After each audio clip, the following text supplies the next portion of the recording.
Hey, how's it going? It's the Absolutely Live interview. This is your host, Greg M.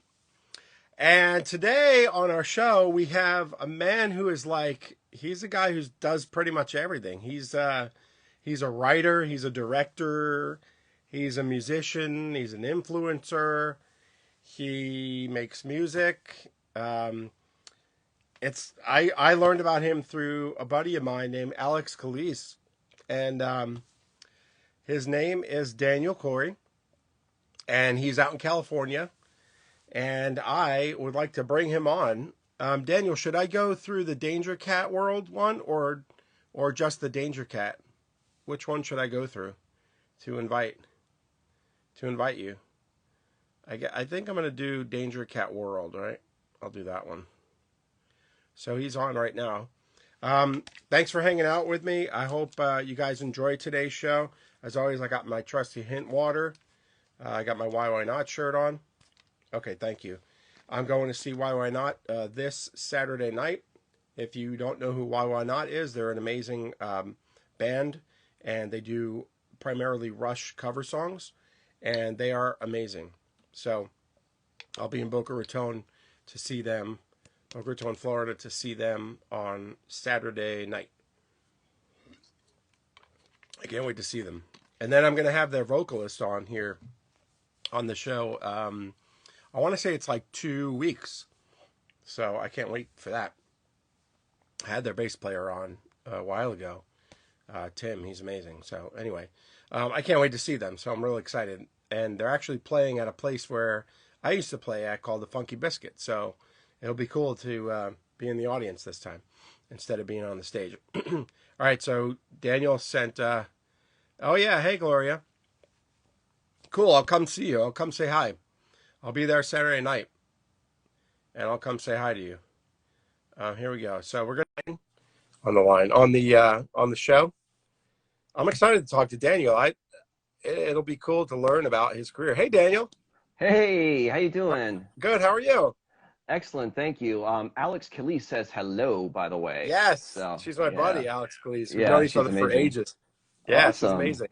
Yeah, they, Yeah, they just helped you with your song. Her and Dennis, right? yeah. So, Alex Cool. Calise, Dennis Morehouse, aka Bat Farm, coolest rock Yes. band in Los Angeles. They produced my first single here, Awesome. Nearsighted. Yeah. That's so great. And I was listening to the song the other day. I like it, man. I like that kind of Well, thank sound. you. Oh, thanks, What was man. your Thank you. what did your like you've done so much stuff and we'll cover some of that stuff tonight, but you're like a man of many hats, it seems. What made you go like into writing a song? Like is that your only song that you've ever written, or like do you have Oh like a no. whole plethora of songs? Yeah, I have a pretty good collection. Yeah, this was just like the first single that we wanted to record. It was so here, like kind of the thing was like you said, I wear a lot of hats, which means I get Yeah, oh yeah. distracted and do a lot of things. So, Yeah. yeah, back when I was like in college, I had a band and we did, we wrote songs and recorded a little bit, but that was like before the days of streaming and and all this. So it's Yeah. kind of like almost back then, nothing really mattered. Nobody Right. ever heard it, you know. Yes. So I mean, but so I have that experience of writing songs going back, to when I was, a young person. Yeah. Now I'm an older person. But I did some other journeys along the way. I did a little acting. I did a little writing. I published some comics with Image Comics. I did some comic Awesome. series with them, Yeah. and got into doing some photography and whatnot. Anyway, at some point in this past like several years, I got back to songwriting, and it was a much different experience as an older person, having Right. actual a lot more life experience and whatnot. So it's been a really fun journey in getting back to it. I've been playing all along. I play piano, guitar, and sing, and Awesome. so I've been kind of keeping it up here and there. But I kind of had left it to the side when I was doing some other things. But it was really nice to come back with a fresh voice and Yeah. some fresh ideas. So I've written probably about, I don't know, 50 songs in the last couple of years, which that's a lot for some people, but then for some people, it's just some seasoned musicians like, you Yeah. did that in a couple of years. I did that last Yeah. week. But Yeah. Right. yeah, yeah, so I got a pretty decent body of stuff going on right now. So we recorded this one first. This is the one I know that like a lot of people, when my friends would, when I would play it for friends, they connected with it and really Yep. liked the song. So I chose this to be my first single. It's kind of like my lightest and kind of nicest sounding one. I have more aggressive and fun, kind of rockin' tunes, but this one was just the one that people really connected with. They liked the lyrics, they liked the feel. Yeah. And so, yeah, so I chose Nearsighted to be the first single. And so, yeah, we put it together at the beginning of this year. I went over to, like, Dennis built a studio in his place. He spent weeks and weeks building this ISO booth with a friend. They put a lot of work into it. They did a wonderful Great. job. And I went over there probably about 4 times, I think, for a couple hours each, and we knocked it all out. It's 2 acoustic guitar parts, me singing, Yep. and then Alex singing all the backups, and we knocked it Yeah. out pretty fast. It was just like, oh, it's all going to be this easy, isn't it? No, but it was. Right. It came together so nicely that it was a wonderful first experience, kind of in this modern age. Good. So that's kind of how it all came together. Yeah. That's awesome. Do you think that you'll be working with Dennis and Alex again on the Oh next yeah. couple of records or no? Oh yeah, Yeah. yeah. We're actually have we're scheduled for a meeting 2 days from now to Good. pre-production on the next song. So we have the next single narrowed down. I did like I recorded like maybe 10 demos for them, and we sat down and listened to them and picked one. And so yeah, so that pre-production starts Tuesday. I don't know. Hopefully, I don't know if we're going to start recording later in the week or next week, but we're going to start recording real soon. So Good. That's awesome. Yeah, I've known Alex for a long time. She's like A1 musician, and she oh knows her yeah, with the yeah. background kind of stuff too. Hmm. And Dennis, I'm excited. I think my next interview is with Dennis Oh actually next great, week. Yeah, next Sunday. So that'll be awesome. pretty cool to get his angle of it too. Yeah, You know. and they've both done so many wonderful things, both of them, Yeah. like he's toured the world with people like Yep. Gilby Clarke, Mark Ford, Yep. and Alex has put out like 7 or 8 Oh records yeah. and millions of followers on YouTube. And yeah, they're just absolutely wonderful. Yeah, they're a So good duo yeah, for sure. Yeah, well, I'm glad yeah, they found each other. I mean, it seems like they're a really yeah, good mix, and they yeah, did a really great absolutely. job on your recording for sure. And you can tell They really did. Yeah, from vocals, it sounds great.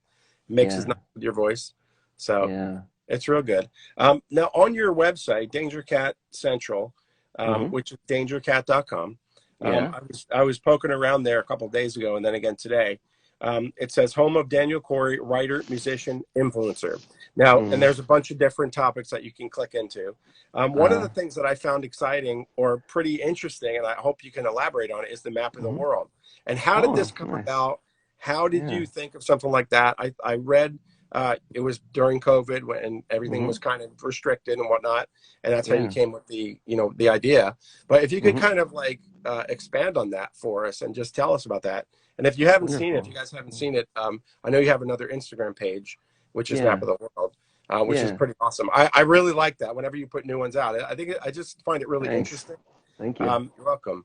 And so, yeah, if you could just kind of, go into that a little bit for us. Sure. No, I love talking about Map of the World. Thank you for asking about that. Mm-hmm. So yeah, I mean, it's kind of a slightly esoteric project, perhaps, but Mm-hmm. it was, I had gotten a few years back, just gotten into photography, digital photography, and for the first time, and I was experimenting and trying to just, do whatever I could. And then, the pandemic hit, quarantine hit, and I'm like, I can't take any pictures. What am I going to do? Yeah. And so I started turning the camera around to myself and getting pictures of my eyes and trying to do funky things. And I ended up getting an okay macro lens for my Nikon, and it started becoming a thing. I started taking pictures of my eyes, and I got to this formula where I was just like from here to here of my face. I would get a nice macro shot, like from the tip of my nose to the top of my forehead, Yeah. fill in the whole frame, and then overlay things over that image. Mm-hmm.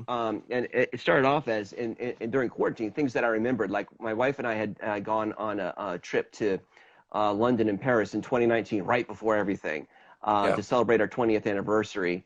And Awesome. so I was taking like pictures of the scenery there and like laying over my face, like, this is what I miss. This is what I miss, And then I was like just finding nice map images and putting those over my face. Like, I want to go visit the world again, is basically what that was Yeah. saying.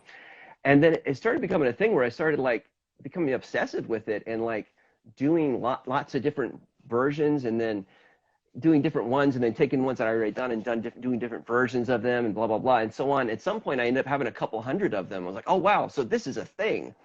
Yeah. And I started posting them at my Danger Cat Photography Instagram, and then I got the dedicated gram. So that's it's Danger Cat World, Danger KATT World. Anybody Hmm. wants to check it out, or you can go to dangerkatt.com and see what Yep. articles I've written about it. Yep. Um, so it's so now that we're out of isolation, I'm going out into the world and finding things like going to art museums and taking pictures of famous paintings. I'm going to antique shops and finding weird, obscure documents and photographs, and I'm using those for the overlays. Yeah. And now it's about going out and rediscovering the world that was kind of once lost. And I find anytime I can find an old map book that's like, pre 20th century or whatever, I'll always take, macro photos of the map images there and lay them over. So that's kind of what that is. And I've won some awards. I've won like 8 awards for it Yeah. from film festivals around the world. Yeah. In about out of 7 different countries, Italy and France, I've won a few awards. And I got a really wonderful write-up in a Madrid-based Spanish art magazine called White Paper by, and they did a wonderful article about me and about the project there. So yeah, it's gotten some nice attention, and it links in with the music because Nearsighted is a song about vision. And Yeah. so in the promotional media there, for the song, I incorporate my map of the world pictures. So it all ties. It's all kind of coming together. All my artistic expression is kind of coming together in a nice way, I feel like. So. It seems like it. Yeah, for sure. Switching gears a little bit, do you also have your own podcast, or was you used to have one, or no? Yeah, I did like a quarantine show. Okay. It was like what we did here, what we're doing Yeah. right here, where I would chat with some musicians, and I had some wonderful guests. I mean, I had Alex and Dennis on, of course. Had my Yeah. good friends Andy and Marie and their band, The Key of F. I had Jim Wilson on. Jim was he was in Rollins' band. Now he plays with Daniel Lenoir, and he has a band Motor Sister with Scott Awesome. Ian and Pearl a Day. And I had Beta Radio on, which is pretty exciting because they're really big guys on Spotify. They have like 100 million streams, and Wow. they're acoustic Americana artists. They're really big, and I wrote them and bugged them. I'm like, hey, come on my show, come on my show. And finally, they're like, Right. okay, and I they were get like it. so fun. Yeah, yeah, Yeah. yeah. You know how it is. I They know were how it so is. fun. We had such a nice time talking That's with Beta awesome. Radio. Yeah. So and Kalindo, who's Janelle Monáe's guitarist, came on my show, and he is a cool cat, man. I did not feel worthy of his coolness. Oh, wow. That's But cool. yeah, so that was a fun project that kept me busy during quarantine as well. Yeah. I get that. Yeah. But I had a guest on, Rudy Sarzo, who played for Ozzy, and Yeah. yeah, I was like, and I felt like that. I was like, I'm not worthy to Yeah. be in Yeah. his Right. presence, Yeah. even if it's in Wow. this media. It's like, I'm like, I can't believe this is Rudy Sarzo on my I show. I'm like know talking to he's him. talking to me, but Yeah, it's like funny this, because like guys like that sometimes they want to talk to people, they're people, and it's funny. So Somebody said to me, "How did you get Rudy Sarzo to come on the show?" I said, "I asked him." That was my yeah, I podcast. know. Because like you never know, because like people are afraid. Maybe a lot of people are afraid to contact Rudy because they're Yeah, intimidated, whatever. And I mean, he might not go. He might go to certain times where people don't ask him because they're too right. intimidated. So you were the one person that did, and he's like, okay, Yeah, you yeah. And know, he's like, "Yeah, that sounds cool. Here's my information. Send me an email." Like, okay. that's So so I did. awesome. Um, Yeah, there's another thing that you did, and I saw the posters for Delta. You had a yeah. lot of stuff with Alex on there. What is Delta? If you can explain that, tell me about that, because you got a lot of Yeah. awards for that as well. Oh yeah, yeah, thanks. Yeah, so Delta, so I'm my main occupation, I guess you'd say, is I'm a writer. I write Yeah. stories, so screenplays mainly right now. I've had an easier time knocking out screenplays lately, so I've been writing some scripts. And like I said, I've written some comic books that have had some worldwide distribution through Image Comics and whatnot. So yeah, I'm a writer. Yeah. And so Delta is a screenplay that I wrote. That was kind of like right after quarantine and things were just kind of easing up. And it was kind of, ironically, it was before Delta virus Mm. Yeah, hit. yeah, So I, I, yeah. I, I didn't realize it was, but it didn't seem to affect things too much. So that's okay. But Good. it was a screenplay that I wrote. And I'm like, I wanted to, in the last several years, most of the stuff I've written has featured, have been female centric and have featured female leads. And I've just really enjoyed doing that because I went through a period, like I wrote a Professor Moriarty comic book for Image, and some things like that. And I kind of enjoyed writing about guys like that that are kind of like, you know, have aspects of me. But I'm like, well, what if we just switch it up and just make it like, you know, do something, step out of myself and write female Yeah. leads. And I'm having so much fun doing it. Good. So, so yeah, Delta is kind of like a No Country for Old Men kind of neo-Western thriller, kind of an ultra-violent kind of, you know, lots of the characters speak in that Old Testament patois, you know, kind of Southern noir feel. And it's about a woman trying to escape, you know, oppression of a career criminal family that she'd married into when she was young.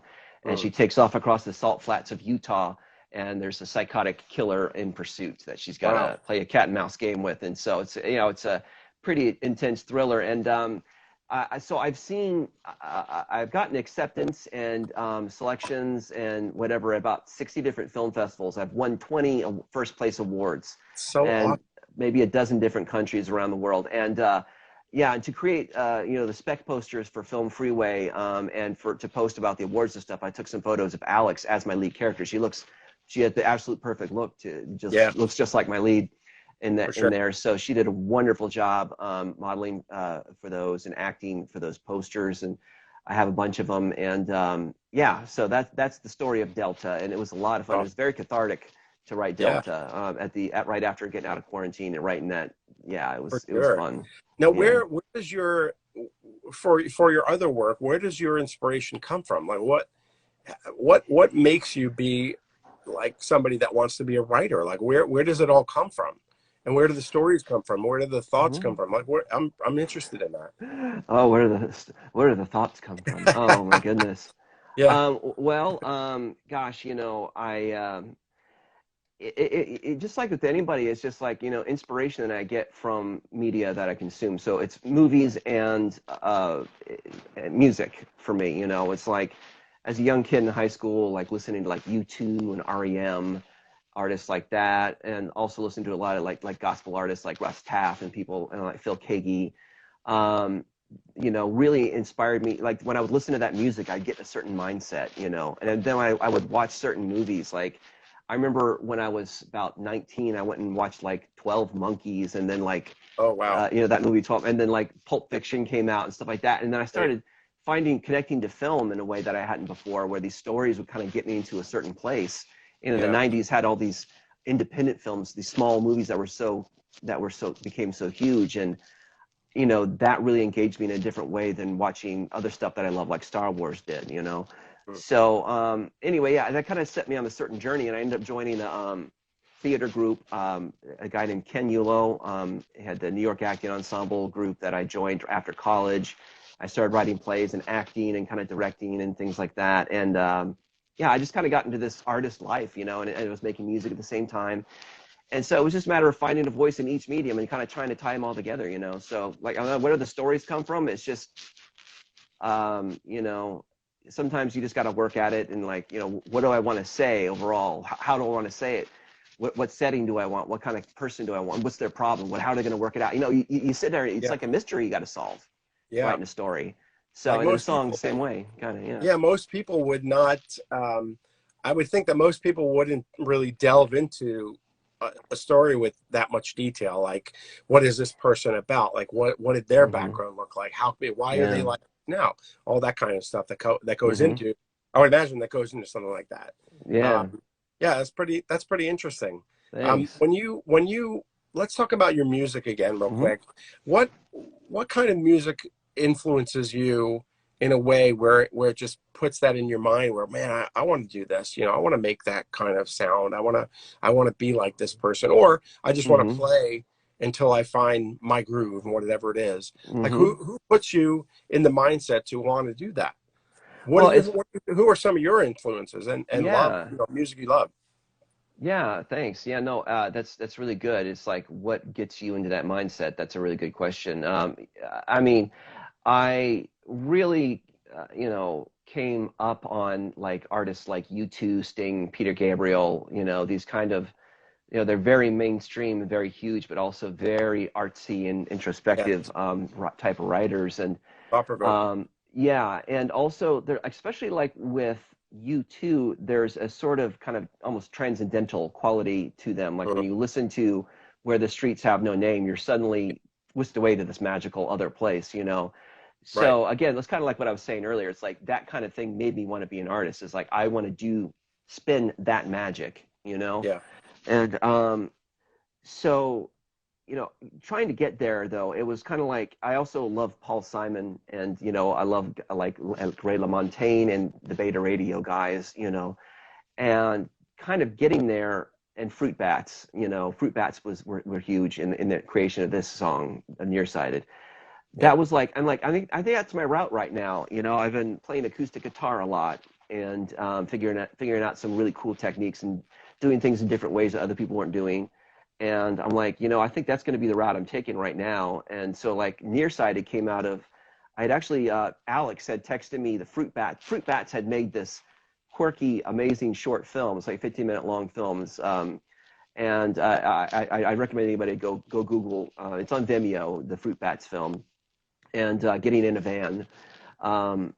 And that was so quirky, and he has such a unique, and it's kind of Americana, sort of an REM sort of almost vibe, but his voice is very different. And that kind of just that put me in this certain headspace where I kind of took that and my Paul Simon influence, and I started writing Nearsighted. You know, I had also recently watched a live show with some wonderful indie artists that had played fingerstyle so nicely, and they were playing counter melodies on the guitar against what they were singing vocally. And so I wanted to, I'm always trying to get away from just strumming. I do that sometimes, but I'm always trying to get away from that. So I'm like, I want to write a counter melody in fingerstyle that I can play against what I'm singing. And so that's kind of how Nearsighted got started. I don't know why I put the song in kind of a C D minor. I've never written anything in that key. I think it's kind of actually it's kind of modal. It's like an F. Yeah. It's an F, but it starts in C and it goes to D minor for the chorus. Yeah. So I guess it's Mixolydian. I think it's a Mixolydian song. Yeah. It does have a B flat in the chorus, but anyway. Yeah. So, but that was the thing. I'm like, and also with that song, I want to go outside the key so the refrain at the end of the chorus kind of, you know, when it hits that B flat and goes to the F, it really kind of has this outside the key kind of sound that kind of gets you, it slaps you across the face a little. Mm-hmm. I remember I played it for my guitar teacher at the time. He's like, no, it sounds right. It sounds right. It sounds good. I'm like, okay, good. I didn't know if it sounded right or not.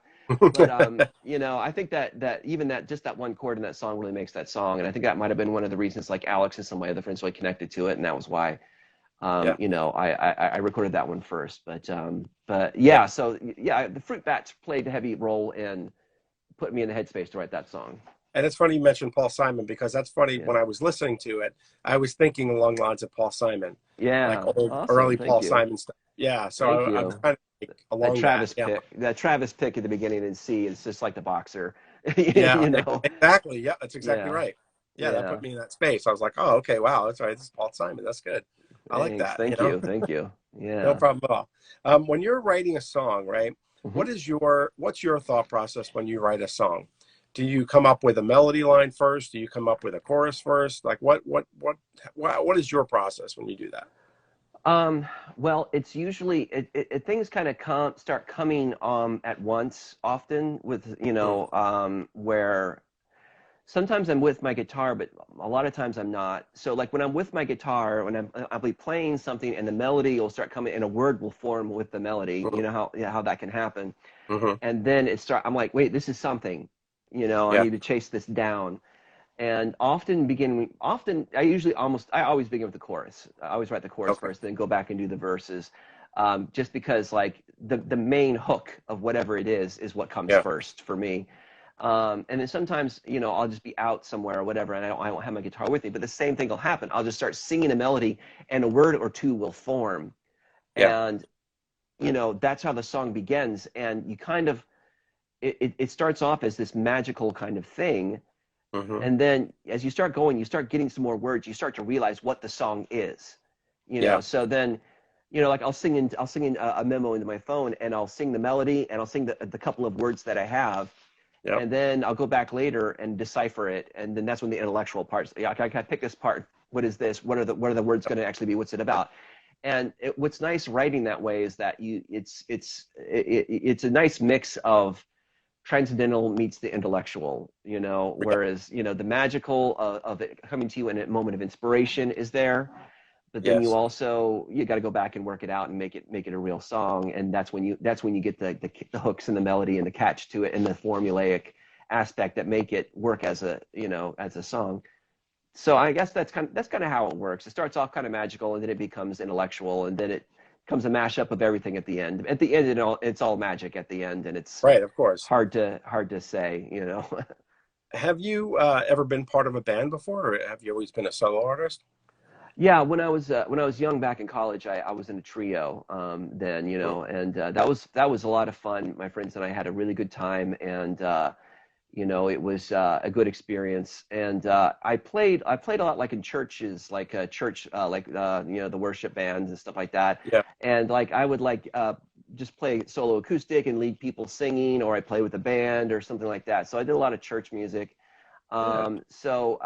But like as far as like having like a band, like my band, I haven't done that in it's been years, but it's been a couple decades. But since I've had a band, but I would like to eventually put together an ensemble to play my songs with, but like as me as the solo artist, maybe have Right. maybe a percussionist and another guitarist or a bassist or something, and get out and do some gigs that way. But the way Yeah. I have everything set up right now, I can get out and do it by myself, just acoustic. But want to play some bigger rooms, I look forward to getting a band together at some point. Yeah. Do you play shows now, or you don't go out and play any shows? You just kind of make it I up. just played my first like kind of modern gig in this Awesome. in this kind of realm of artistic development for myself. Oh. Supporting the new song. I played NAMM. I played the NAMM show. Oh, It was awesome. How'd it at the go? Austin. It went great. I played the Austin Pittman amp booth, Austin Pittman Designs. A friend Nikki Karula was helping them out, and he was booking acts, and it came up real last minute. They had an open slot the night before. Wow. Alex had helped me with that. She's like, well, I might be able to get you a slot with Nikki at his booth.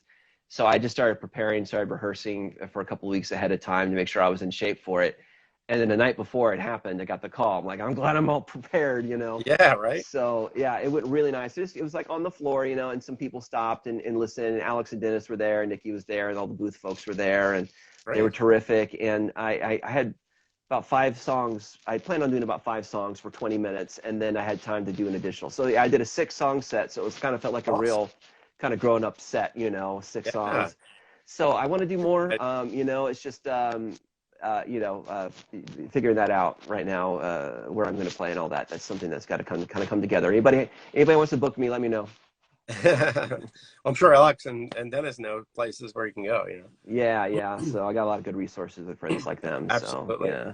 Do you have other instruments? I don't know if you said it before. I think you may have said it before. Do you play other instruments or no? Yeah. Well, I play piano. I'm okay with that. That's kind of, yeah. Piano and guitar are my instruments. I can noodle like on a mandolin or some things if I needed to lay down some chords on a mandolin, I could do that. If I needed to lay down a few notes with a harmonica, I could do that. But I can't say I really play those instruments. I could thump bass a little bit if for temp tracks, but I'm not a bassist Yeah. really.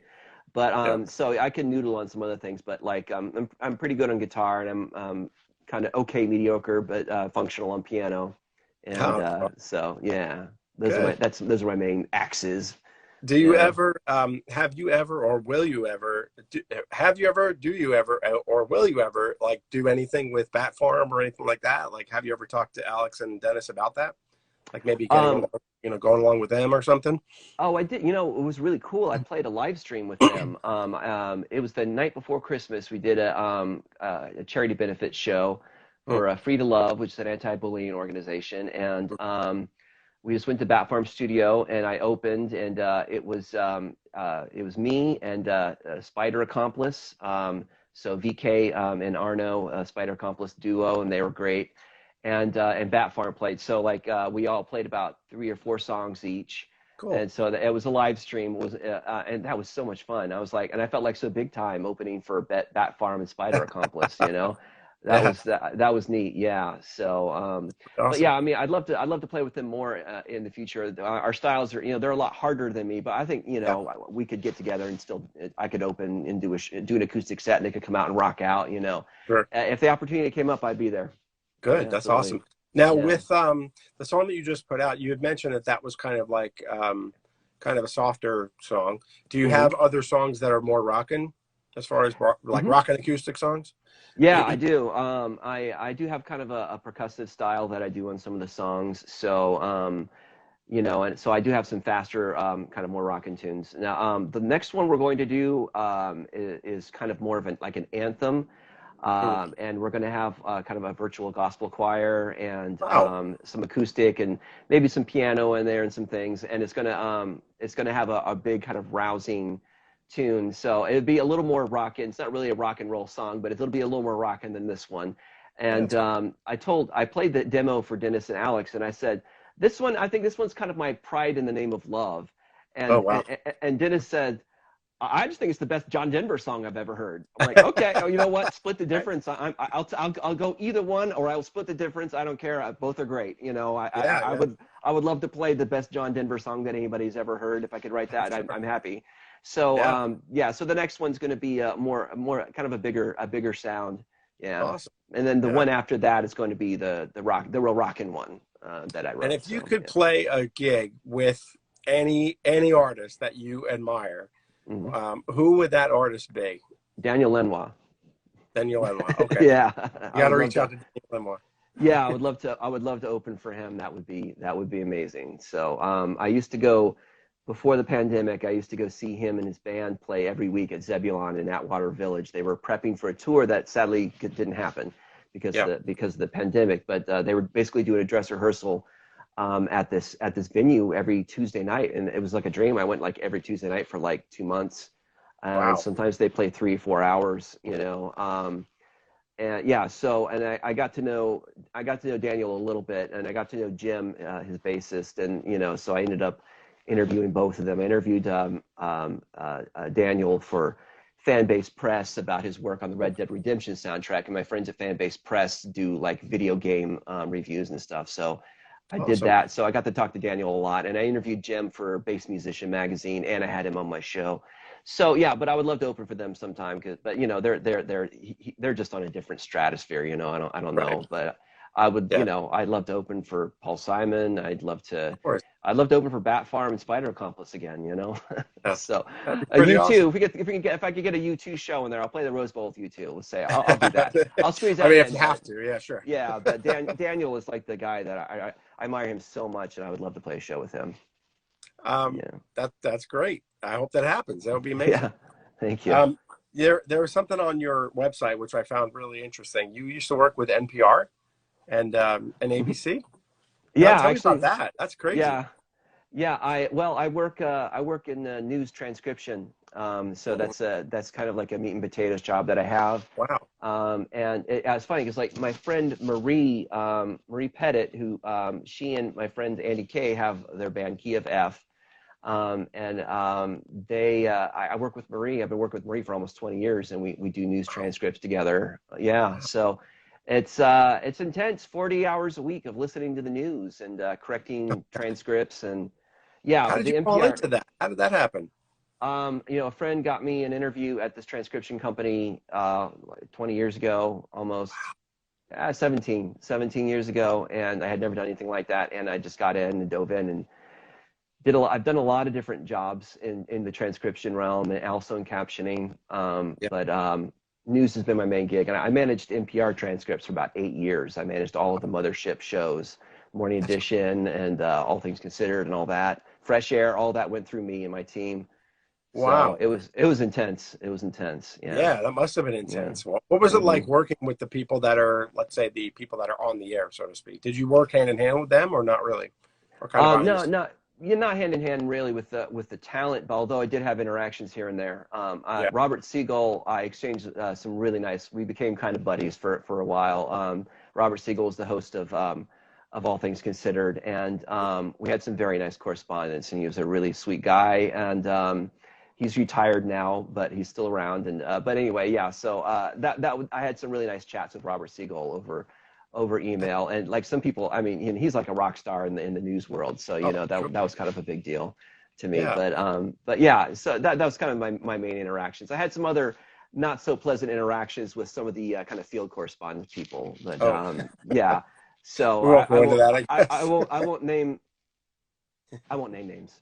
You don't have to believe. That's fine. That's fine. I'm tempted to, but I won't. No, no, no. It's okay. Yeah. You know that business, as big as that business is, it's still small. You know Yeah. what I mean? I don't want anything Yeah. going on with you. Yeah. Tell me about Red City, if you don't mind. Oh yeah, so that was the second comic that I did with Image Comics, and we put out Moriarty first. So Hmm. Moriarty was, it was the villain from Sherlock Holmes, an adventure Yeah, story starring him yeah. as the lead character. So I did that with Anthony Dietschy was the main artist, and Mike Vosberg also drew some of it, and Dave Lanphier did my letters, and I wrote the scripts and ran the team, and that was a wonderful, wonderful experience. And then we moved over after that, and we did Red City, and I wrote that. And Chris Fenolio was the colorist, and Anthony again Dietschy as artist, and Dave Lanphier again on letters. And so that was my I wanted to do a cop noir in outer space. Mhm. So it's Red City is it's LA Confidential on Mars, and so I did this complicated, like, noir story of cops and Yeah, politicians and all this. But the femme fatales and the gangsters and the politicians are all aliens. And we have a that's human great. lead, and everybody is aliens around him. And it's got all the familiar noir tropes, only Yeah, translated into outer space and science fiction. And it's kind of got a retro 50s sci-fi feel to it. yeah. And it Did was you a come up lot of with that fun. whole idea, that whole world? You came up with Mhm. the whole thing? Yep, yep. And Great, so man. I came up with all the idea and wrote the script, and then, I gave it over to the artists, and we discussed things. Then they go off and do their thing, creating the looks and all that. So Yeah, it's a collaboration for sure. But yeah, yeah. the underlying everything was my idea, my stuff. Yeah, for Do sure. you have like people in that kind of field that you love to read, their comics, and like who are some of your favorite comic artists and storytellers? Like who are some of your favorites? Yeah, well, I mean, some of the big names like Brian Michael Bendis and Scott Snyder, those guys are just like, they're just monsters who just turn out like tons of content over many, many years, thousands Yeah. and thousands of issues, and they still always have great ideas and always write so Does that blow well. your mind? You just like, how does that even happen? Yeah, Yeah. I know, exactly right. So like those would be a couple of Ed Brubaker was another great writer that I enjoy, and yeah, it's gosh, there's so many. What are all the names? But there was oh, names are flying out of my head. Sorry, but there's so many, and we've lost some wonderful names in the comic world lately. Tim Yeah. Sale was a great artist. Long Halloween, he passed away. I was very sad to hear about that. And so yeah, it's been a rough year in the comic world Yeah. for loss. And there's so many people I want to name right now, and the names are flying out of my head. I apologize to everybody, but Are you yeah, still yeah. involved in that? Like you still have your hands in that as well, or not really? Yeah, a little bit. I haven't made a new comic in a little while, but we're still got like the titles that I did. I did 4 titles. Those are still Yeah. circulating, and like one of my titles is under option in a major studio right now, and we're trying to get it developed into a television series. We actually have a showrunner attached. We have they have a Bible written and all this sort of thing. So, we're in the middle of pitching that, and that's a title that has not been published. It got optioned before it got published, and so Hmm. I did that one. Chris Fenolio, who was the colorist on Red City, took over as artist on this one, Hmm. um, and Dave Lanphier did the letters, and and I wrote it, and it's one of those things where everything we do as an artist, like this new title, like nobody asked me to do it. I Yeah. just came up with it on my own. I didn't, people weren't excited about it while I was doing it, but then when I did it, the book ended up on the desk at UTA, one of the biggest talent agencies in the world. I have no idea how, and that's how it got Wow. found and optioned and all Wow. this. It was at CAA, it was at um, several different agencies, a couple different publishers, and we ended up pulling it away from all these people to get it to the producer that wanted to option it because he had such a strong vision for it. But I just wrote this thing and just it ended up all over town, all over Hollywood. I have no idea how, but The craziest thing. yeah, I know. I don't know. And now we got the showrunner, major showrunner attached. I can't say too much just because it No, hasn't been it's announced, but Yeah. So yeah, You it's a real must be blessing. beyond. You must be like really like chomping on the bit to get going with this. Wow, that's exciting. Yeah, I really am. But Wow. it's everything's so slow in Hollywood, especially Right. with the pandemic now we're just coming out of. So Right. you gotta wait, sit back and wait 2, 3, 4, 5 years for things to Is work that really out. the time frame? Is that what they do? They just wait? Like hurry up and wait? Is that it? Yeah, I mean, plus it's just like, you got to get that meeting, then it takes a month to get the meeting, and they have to postpone it, blah, blah, blah. Then it gets set Yeah. up here, it looks good, but then that person gets fired, so they got to go somewhere else. Oh, And, man. it can take, I mean, it takes 20 years for a movie to get made Get out sometimes, of here. Really? Yeah, I mean, Like, I don't have my foot in that business, so I have yeah. no idea. So this is really news to me. Wow. I Yeah, did not know that. I know I was talking to a agent at William Morris Endeavor. That was another place where the project had landed. Mm, I was yeah. talking to him, and he was saying when he first was working at like one of the major agencies, it was like in 1998. This script called Horrible Bosses was going to get Mhm. made. It was greenlit. It was going to happen tomorrow. That movie got made like in what, 2011 or something. Yes. You know what I mean? Wow. 2012, 2013. I mean, that it took like 20 years for that movie to happen. So when you That's went and saw that movie on the screen, that was running around everywhere for more than a decade, wow, before it got crazy. made. So Huh. that's just how the business is insane. So it's nice when you can like record a song and put it out on Spotify, Right. and Right. it's worldwide available.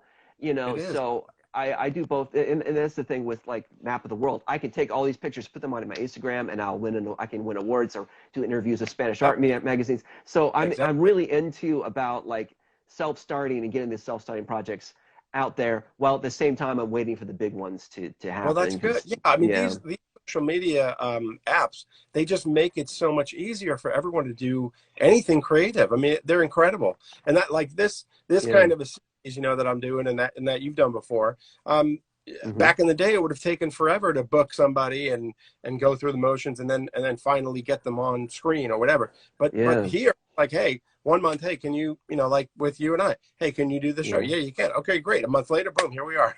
We're talking. yeah, You yeah. know, it's amazing. It really is. It's truly unbelievable.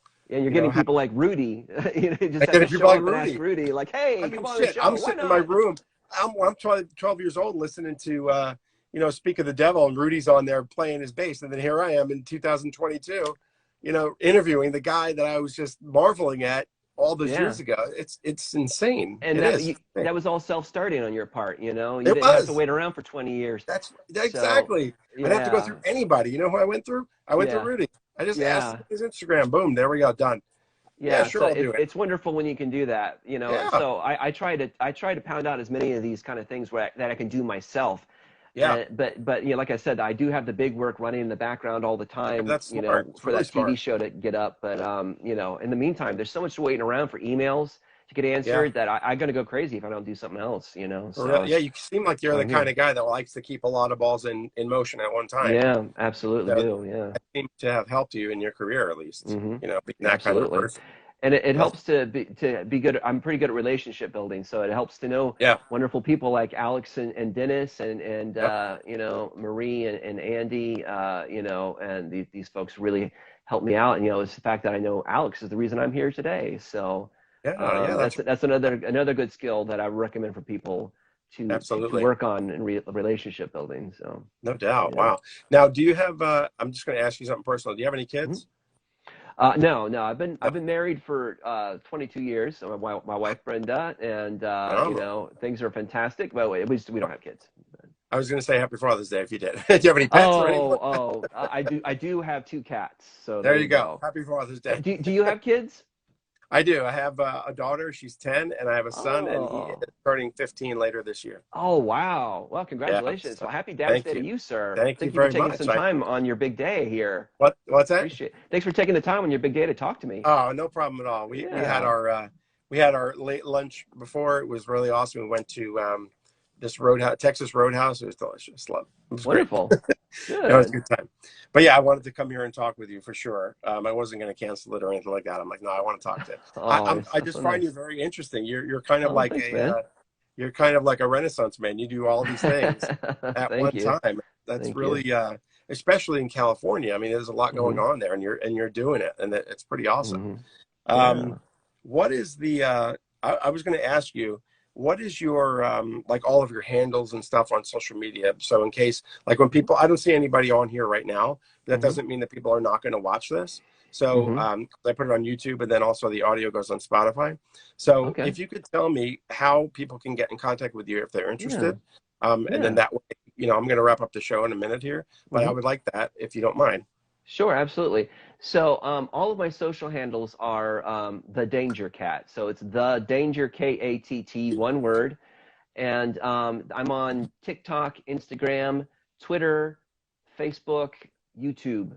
Yeah, so you can find. So you can search anywhere as my name, Daniel Corey, Corey, or the Danger Cat, Danger Katt, and you'll be able to find me. And my website is dangercat.com. And if you want to find me on Spotify, you can go to any of my social media and click my link tree or whatever and find me on.